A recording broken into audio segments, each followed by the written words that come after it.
Bonjour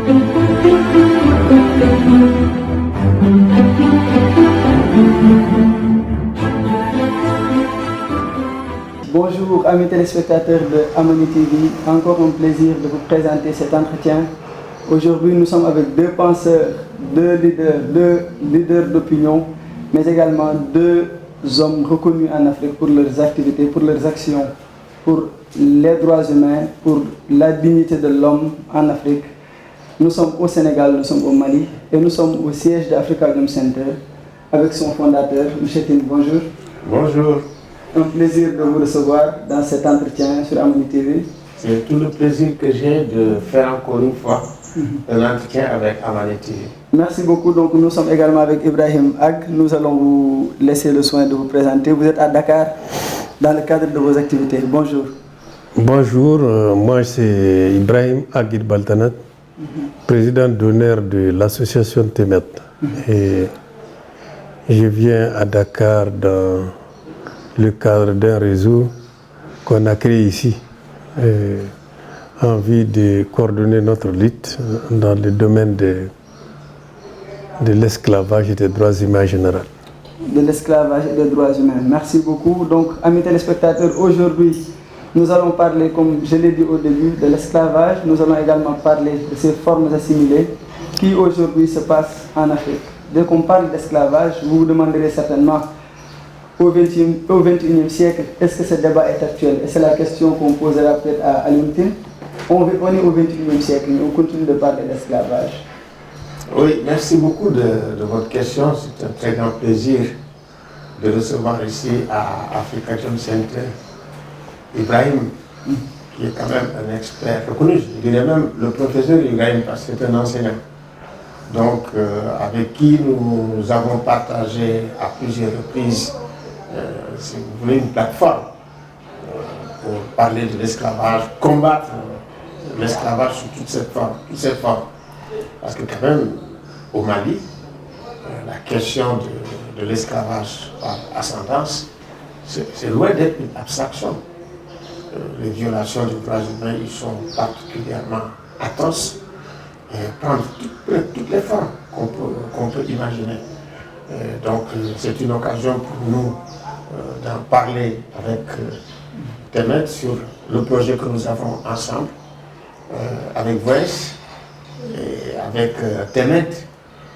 Et nous sommes surtout chargés de la question du plaidoyer, donc pour combattre l'esclavage sous toutes ses formes.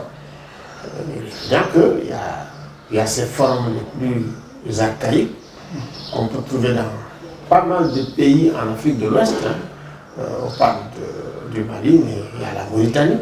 À plusieurs reprises, moi je me suis rendu à Nouakchott pour libérer les gens qui luttent contre l'esclavage, combattre l'esclavage dans certains pays, au Mali, au Niger et en Mauritanie. C'est une prise de risque. Vous pouvez perdre votre liberté, vous pouvez quand même avoir aussi des problèmes, vous attaquer votre intégrité physique, recevoir des menaces de mort. Tout cela, nous l'avons vu. Donc nous avons quand même pendant longtemps travaillé sur les questions des droits humains et des nouvelles formes, des formes contemporaines de l'esclavage qu'on peut trouver dans toute l'Afrique de l'Ouest. Avec la question du bok des bonnes, avec l'exploitation du travail des enfants dans les champs, et des fois aussi dans certains ateliers. Et également la question des talibés, parce que les talibés aussi c'est l'exploitation du travail de l'enfant. Tout ça, ce sont des questions qui nous intéressent. Mais ce qui nous intéresse aussi, c'est vraiment de faire en sorte que ces pratiques, qui sont des pratiques viles, qui sont des pratiques inhumaines, parce que l'esclavage est considéré comme quand même un crime contre l'humanité. Et nous sommes fiers parce que nous avons travaillé en tant que coordonnateur à Durban, si vous voulez, de la coordination africaine à la conférence mondiale. Grâce à nous, c'est à cause de ce travail qu'on a considéré l'esclavage comme crime contre l'humanité. L'esclavage et la traite négrière comme crime contre l'humanité. Donc, c'est dans ce sens que nous poursuivons le travail pour, vraiment avec nos amis, surtout là où les choses se passent. avec vraiment d'une manière tragique, vraiment appuyer, faire en sorte que vraiment ce fléau soit éradiqué du continent africain qui, dans le passé, en a particulièrement souffert. Merci beaucoup. Donc, doyen, vous venez de dire que combattre l'esclavage, c'est prendre des risques. Mais M. Ibrahim, vous avez décidé de prendre ces risques par la non-violence, justement. Qu'est-ce qui motive votre combat contre l'esclavage? Merci à Mani TV de me donner cette opportunité de communiquer sur nos motivations. Et je rappelle que je suis arrivé à Dakar dans le cadre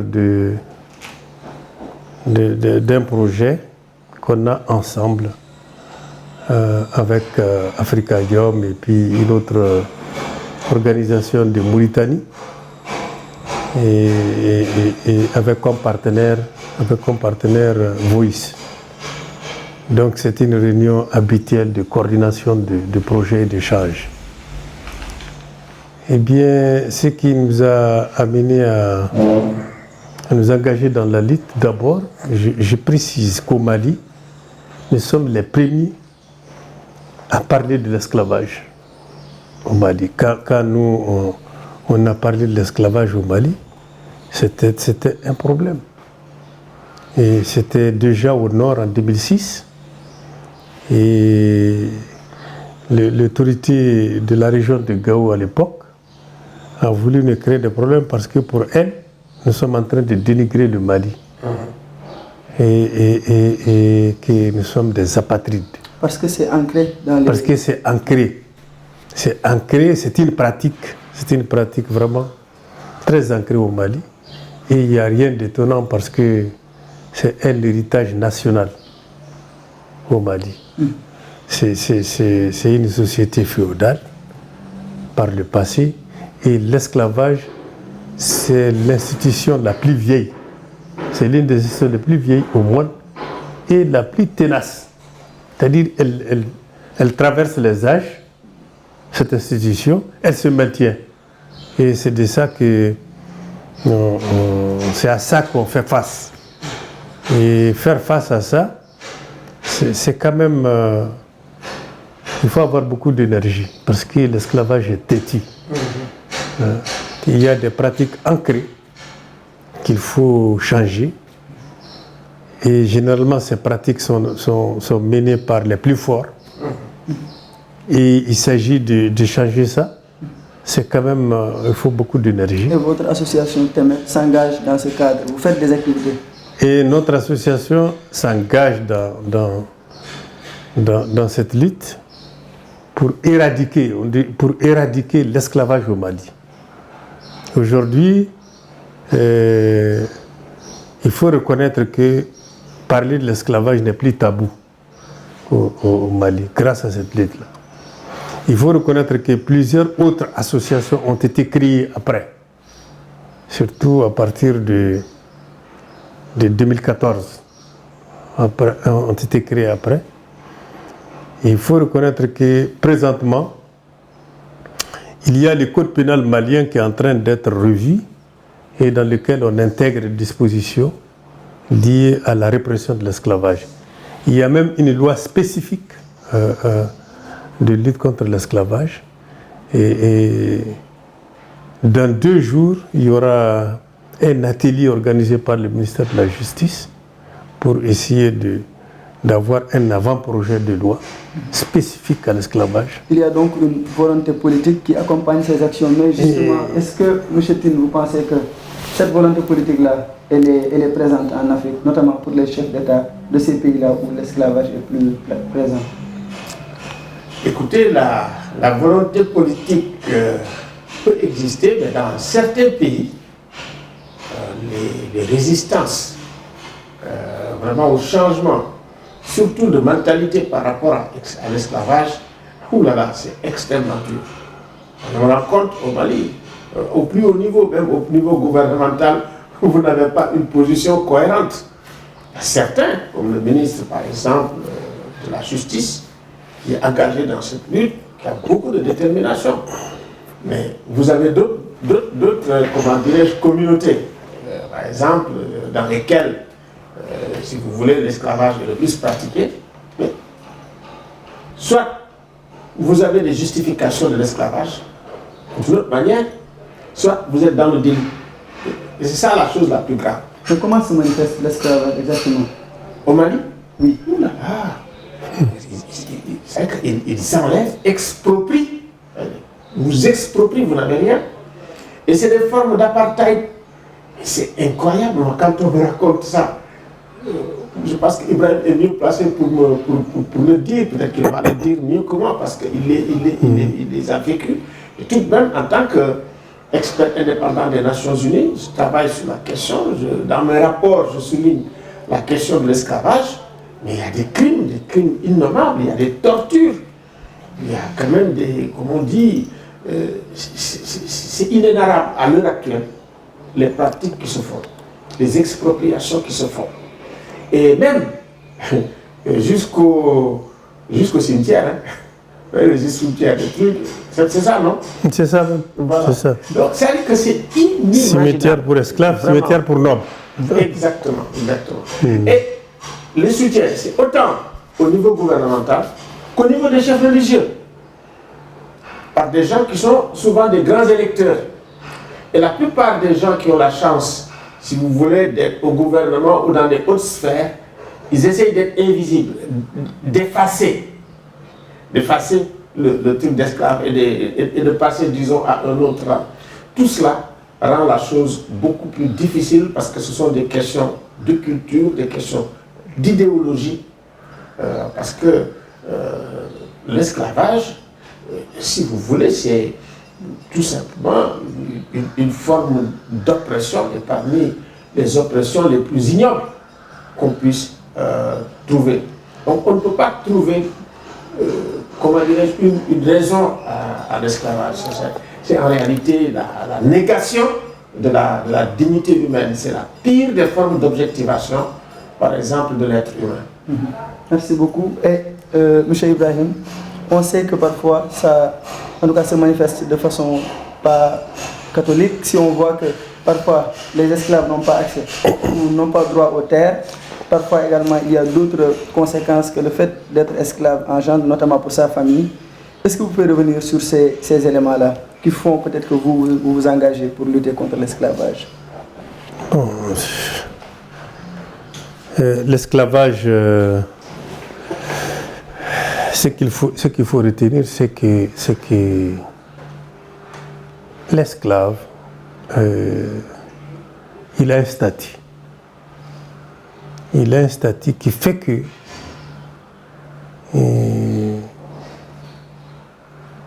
il est en quelque sorte un demi-citoyen. Il y a des droits. Voilà. C'est-à-dire certaines opportunités, par exemple, aux élections, il n'a pas les mêmes chances que les autres. Ensuite, toujours par rapport toujours aux mêmes droits, aux expropriations, quand il essaye de lever la voix, on te fait savoir que tu n'as droit à rien, tu n'as pas de terre, tu n'as rien. Et on te chasse, on reprend la terre, parce qu'un esclave, c'est un bien, il n'a pas droit à posséder. Et d'autre part, il faut savoir que cette pratique, comme je l'ai dit tantôt, c'est vraiment une pratique très ancrée et qui est dans les coutumes. Et ce qui m'étonne, moi, dans tout ça, c'est nos autorités. C'est-à-dire qu'on se plaît à dénoncer le colonisateur qui a des relents paternalistes, parce qu'il a colonisé. La colonisation, quelque part, c'est une forme d'esclavage. Il se trouve que nous-mêmes, certains d'entre nous réduisent leurs semblables en esclaves. C'est-à-dire que, quelque part, on dit qu'il nous faut la dignité, mais nous-mêmes, entre nous-mêmes, il n'y a pas d'égard envers la dignité des autres. si tu ne respectes pas ta propre dignité, la dignité de ton frère, mais comment tu te plains qu'un autre qui n'est pas toi hein, s'attaque à tes droits? C'est ce qui est étonnant dans tout ça, quoi. Moi, les formes d'esclavage, il y a les formes encore qui sont primaires, ce que j'appelle formes primaires. C'est ces premières formes-là où l'esclave est un bien, il ne possède rien, tu n'as pas droit à faire marier tes enfants et tu ne possèdes jamais rien, tu es une chose, on te donne, tu es hérité comme le bien. Ça, c'est les formes primaires qui existent encore dans certaines parties au Mali, dans certaines parties au Mali. Il y a l'esclavage que j'appelle moi secondaire. L'esclavage secondaire, c'est que tu ne vis pas. La première forme, là, tu vis avec ton maître. Cette fois, tu ne vis pas avec le maître, vous êtes séparés. Mais déjà, par exemple, si c'est l'agriculture, tu cultives son champ. Si c'est l'élevage, c'est toi le berger de ces animaux. Et lui, toi, tu vis à partir de ça. Il te donne ce qu'il te donne, mais c'est pour lui que tu travailles. Il y a aussi l'esclavage moderne. L'esclavage moderne, c'est ce qu'on voit, le cas des talibés, le cas des filles travailleuses, hein, le cas des... C'est les cas qu'on peut considérer comme le trafic des personnes. Tout ça, on peut les classer dans ce cadre-là. Justement, et pour parler de cet esclavage moderne, récemment vous évoquiez en tout cas ces formes d'esclavage qui se font dans nos sociétés, notamment au Sénégal, mais qui peuvent ne pas, en tout cas, on peut ne pas ressentir le lien justement avec l'esclavage. C'est vrai, effectivement, on ne sent pas souvent les liens, mais il y a beaucoup de travail de sensibilisation qui font qu'aujourd'hui, par exemple, concernant l'école, ce n'est plus ce qui se pratiquait il y a à peu près 10-20 ans qui se pratique à l'heure actuelle. Donc elles sont organisées déjà, et puis elles commencent à faire des travaux spécifiques. Au départ, c'était des bonnes à tout faire. Donc vous pouvez faire la lessive, comment dirais-je, laver les assiettes, faire, comme on dit, le ménage à la maison, faire la cuisine, faire tout. Maintenant, c'est beaucoup plus spécifique. Soit vous faites la cuisine, soit vous faites le ménage, soit vous faites... Et de plus en plus aussi, les prix ont augmenté de façon substantielle. Il y a presque, ils sont même au-dessus du SMIC, en tout cas à Dakar. Dakar, ce n'est pas aussi facile que ça. Donc, il y a une meilleure protection des bonnes à Dakar. Ce n'est pas le cas des talibés. Les talibés, ça fait plus de 10-15 ans, les rapports de Human Rights Watch sortent. Récemment, il y a encore de nouveaux rapports, les rapports de l'ARADO, mais il n'y a pas de changement substantiel. Parce qu'en fait, généralement, ce sont des gens qui viennent d'autres pays. Ça peut être la Guinée-Bissau, ça peut être la Guinée-Conakry. Le Mali, c'est autre chose, c'est une autre forme. Mais bon, vous les trouvez ici. Mais bon, la société civile continue à donner de la voix. Les chefs religieux continuent à donner de la voix. Nous-mêmes, nous avons une fois rencontré le marabout de Kaolack, Cheikh Maï. Et c'est Cheikh Maï, lui, s'occupait. C'était lui qui s'occupait de l'école. Comment il formait. Ils avaient des écoles qui formaient des gens. Et vraiment formés en mathématiques, dans toutes les matières, y compris même en anglais. À Kaolack. Donc, nous avons rencontré Junior à l'époque, où eux-mêmes, ils s'occupaient également de voir comment former les gens. Et même maintenant, essayer de voir comment même leur donner une formation professionnelle après l'école coranique. C'est-à-dire qu'ils puissent faire autre chose après l'école coranique.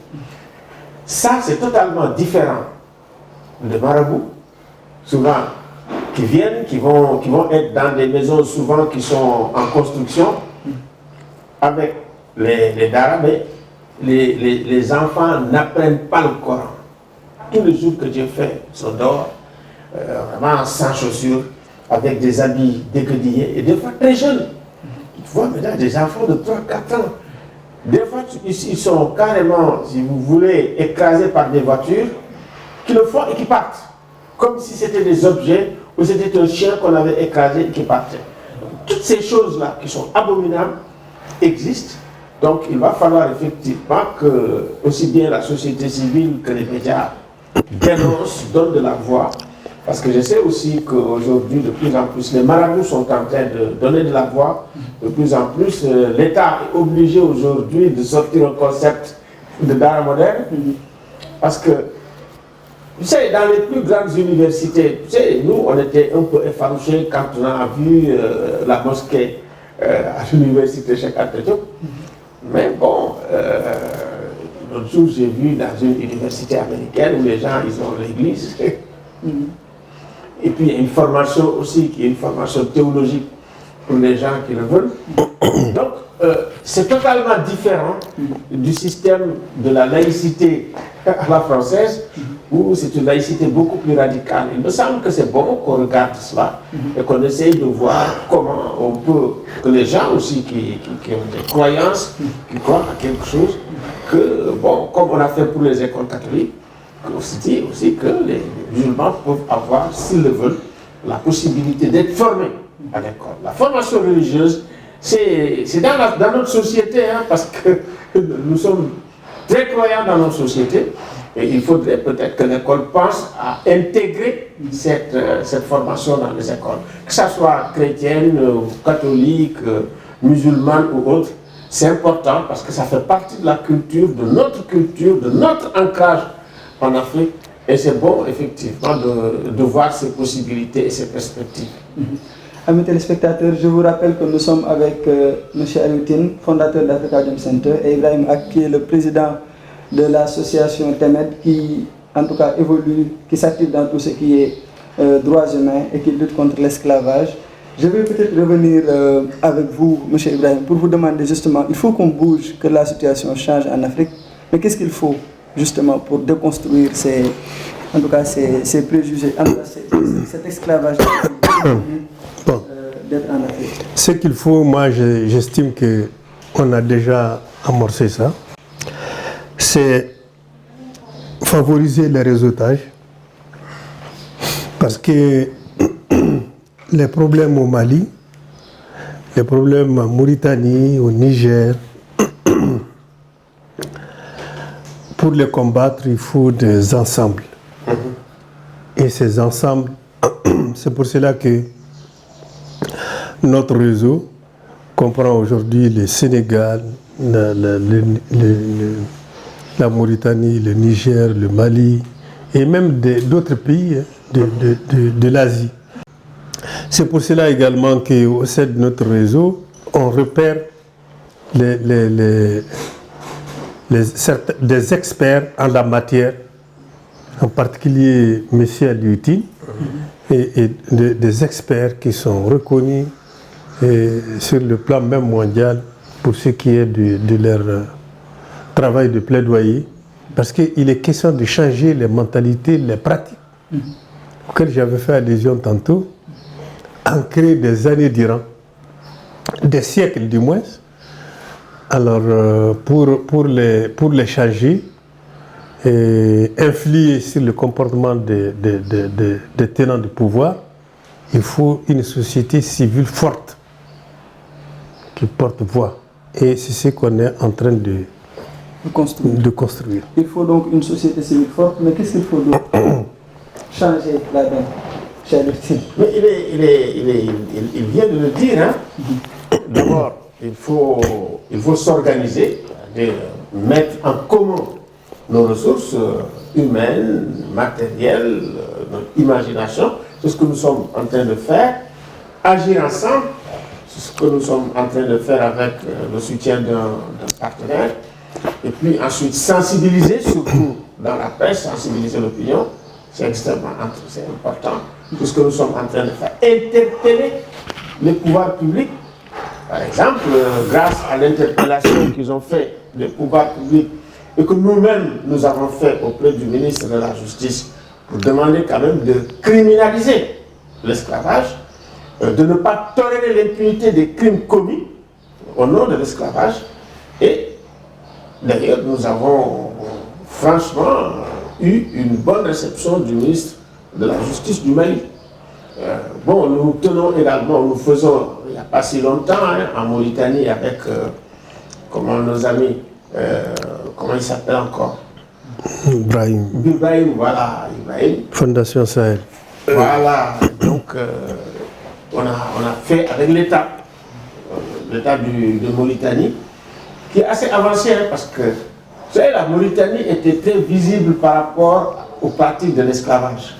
Parce que depuis quand même les années 90, il y avait des organisations qui venaient, qui dénonçaient l'esclavage en Mauritanie. Et la pression qui a été faite sur l'État a fait effectivement qu'il y a eu des actes quand même positifs qui ont été pris.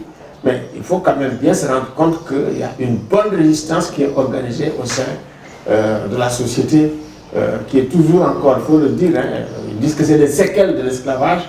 C'est vrai, mais même quand il y a des séquelles, c'est pire, c'est pas bon. Donc il faut se débarrasser de tout ça. Donc c'est la mobilisation permanente, tous les jours, que j'ai fait pour faire en sorte que vraiment ce fléau disparaisse. Je dirais même que c'est une plaie qu'on puisse faire de l'esclavage en Afrique. Parce que quand même, un continent qui a souffert de ce fléau, qui est encore aujourd'hui marquante, parce que c'est en réalité la péjoration de la race noire qui a amené l'esclavage et qui amène le racisme dont nous souffrons jusqu'à maintenant. Donc il est bon aujourd'hui que les Africains, contrairement à ce qui se passe sur le continent, se lèvent pour dire non, plus jamais ça. Il faut arrêter. Donc c'est ça que nous sommes en train de faire avec Ibrahim. D'ailleurs, qui court beaucoup plus de risques que moi. Moi, je n'ai pas de problème, mais je sais ce qui se passe au Mali. Je sais les difficultés qu'ils ont. Donc, c'est un courage énorme qu'ils ont, d'abord, d'engager et d'initier ces activités au Mali et de tenir, parce que quand même, ce Mali est très conservateur sur les questions de l'esclavage, sur la question des castes, parce que je suis déjà fait une conférence sur la tradition orale et effectivement, il y a eu beaucoup de débats sur la question des castes au Mali. Merci beaucoup. Donc, nous sommes presque à la fin. Nous allons peut-être vous donner, M. Ibrahim Ag, la possibilité de livrer votre message à l'endroit de la société civile de l'Afrique concernant justement la question de l'esclavage. Mon message, c'est que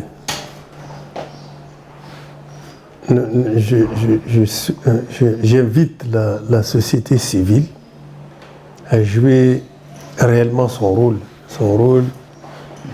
de plaidoyer pour faire changer les tares qui font tant de mal à nos sociétés. Et que il n'y a pas quelqu'un qui va le faire à notre place. C'est à nous de le faire. Et c'est à nous de lutter, c'est à nous de faire de telle manière qu'en Afrique, on vive mieux, on se sente plus à l'aise et que la dignité de l'Africain, c'est à l'Africain de l'entretenir, de la construire. Construire la dignité de l'Africain, c'est à l'Africain donc de l'entretenir. Merci beaucoup. Okay. Chetine, on est à la fin. Bon, je souscris totalement à ce qu'il a dit. C'est un combat que nous devons mener ensemble en tant que société civile qui doit jouer son rôle pleinement. Nous devons également mener ce combat avec l'État. Oui, parce qu'il faut toujours mettre la pression sur l'État pour qu'il n'y ait pas d'impunité. Donc effectivement que les actes de violation des droits humains, de l'intégrité physique, de la vie, contre des gens qui sont considérés comme des esclaves, que ça s'arrête, c'est important. Il faut également aussi la contribution de la presse, je dirais, de toute la société pour se débarrasser de l'esclavage. Et je souscris fondamentalement, effectivement, à sa conclusion Parce qu'en réalité, l'existence de l'esclavage, c'est pratiquement et toujours une insulte à l'Afrique et aux Africains. Donc c'est à nous de prendre les dispositions nécessaires pour faire en sorte que ce fléau quand même soit éradiqué de la surface de la planète. Que ce fléau soit donc éradiqué de la surface de la planète et en Afrique aussi et surtout. Merci beaucoup à nos deux invités. Nous étions avec M. Alioune, fondateur de Afrikajom Center, et M. Ibrahim Ak, qui nous vient du Mali, qui est le président de l'association Temet. C'était un plaisir de débattre de l'Afrique, d'une question qui interpelle l'Afrique, l'esclavage. On vous donne rendez-vous très bientôt, chers téléspectateurs, sur Amani TV, la chaîne de l'Afrique.